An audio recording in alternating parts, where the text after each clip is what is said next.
ध्यान। माँ भगवती का ध्यान स्तोत्र सप्तशती के अनुसार। जो सिंह की पीठ पर विराजमान है, जिनके मस्तक पर चंद्रमा का मुकुट है, जो मरकत मणि के समान कांति वाली, अपनी चार भुजाओं में शंख चक्र धनुष और बाण धारण करती हैं, तीन नेत्रों से सुशोभित होती हैं, जिनके भिन्न भिन्न अंग बांधे हुए बाजूबंद, हार कुंकण कणकनाती हुई करधनी और रुंझुन करते हुए नुपुरों से विभूषित हैं, तथा जिनके कानों में रत्नजटित कुंडल झिलमिलाते रहते हैं, वे भगवती दुर्गा हमारी दुर्गति दूर करने वाली हों। महर्षि अभ्रण्य की कन्या का नाम वाक था। वह बड़ी ब्रह्मज्ञानिनी थी। उसने देवी के साथ अभिन्नता प्राप्त कर ली थी। उसी के ये उद्गार हैं। मैं सच्चिदानंदमयी सर्वात्मा देवी रुद्र वसु आदित्य तथा विश्व देवगणों के रूप में विचरती हूँ। मैं ही मित्र और वरुण दोनों को, इंद्र और अग्नि को तथा दोनों अश्विनी कुमारों को धारण करती हूँ। मैं ही शत्रुओं के नाशक आकाशचारी देवता सोम को, त्वष्टा प्रजापति को तथा पूषा और भग को भी धारण करती हूँ। जो भविष्य से संपन्न हो देवताओं को उत्तम भविष्य की प्राप्ति कराता है तथा उन्हें सोमरस के द्वारा तृप्त करता है, उस यजमान के लिए मैं ही उत्तम यज्ञ का फल और धन प्रदान करती हूँ। मैं संपूर्ण जगत की अधीश्वरी, अपने उपासकों को धन की प्राप्ति कराने वाली, साक्षात्कार करने योग्य परम ब्रह्म को अपने से अभिन्न रूप में जानने वाली तथा पूजनीय देवताओं में प्रधान हूँ।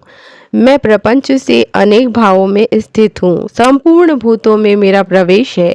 अनेक स्थानों में रहने वाले देवता जहाँ कहीं जो कुछ भी करते हैं, वह सब मेरे लिए करते हैं, और अन्न जो खाता है वह मेरी शक्ति से ही खाता है, क्योंकि मैं ही भोक्त शक्ति हूँ। इसी प्रकार जो देखता है, जो श्वास लेता है तथा जो कही हुई बात सुनता है, वह मेरी ही सहायता से उक्त सब कर्म करने में समर्थ होता है। जो मुझे इस रूप में नहीं जानते, वे न जानने के कारण ही दीन दशा को प्राप्त होते हैं। हे बहुश्रुत, मैं तुम्हें श्रद्धा से प्राप्त होने वाले ब्रह्म तत्व का उपदेश करती हूँ, सुनो। मैं स्वयं ही देवताओं और मनुष्यों द्वारा सेवित इस दुर्लभ तत्व का वर्णन करती हूँ। मैं जिस जिस पुरुष की रक्षा करना चाहती हूँ, उसको सबकी अपेक्षा अधिक शक्तिशाली बना देती हूँ। उसी को सृष्टिकर्ता ब्रह्मा, परोक्ष ज्ञान संपन्न ऋषि तथा उत्तम मेधा शक्ति से युक्त बनाती हूँ। मैं ही ब्रह्मद्वेषी हिंसक असुरों का वध करने के लिए रुद्र के धनुष को चढ़ाती हूँ। मैं ही शरणागत जनों की रक्षा के लिए शत्रुओं से युद्ध करती हूँ तथा अंतर्यामी रूप से पृथ्वी और आकाश के भीतर व्याप्त रहती हूँ। मैं ही इस जगत के पिता रूप आकाश को सर्वाधिष्ठान स्वरूप परमात्मा के ऊपर उत्पन्न करती हूँ। समुद्र संपूर्ण भूतों के उत्पत्ति स्थान परमात्मा में तथा जल बुद्धि की व्यापक वृत्तियों में मेरे कारण स्वरूप चैतन्य ब्रह्म की स्थिति है। अतएव मैं समस्त भुवन में व्याप्त रहती हूँ तथा उस स्वर्ग लोक का भी अपने शरीर से स्पर्श करती हूँ। मैं कारण रूप से जब समस्त विश्व की रचना आरंभ करती हूँ, तब दूसरों की प्रेरणा के बिना स्वयं ही वायु की भांति चलती हूँ। स्वेच्छा से ही कर्म में प्रवृत्त होती हूँ। मैं पृथ्वी और आकाश दोनों से परे हूँ। अपनी महिमा से ही मैं ऐसी हुई हूँ। इस तरीके से देवी का ये स्तोत्र संपूर्ण हुआ।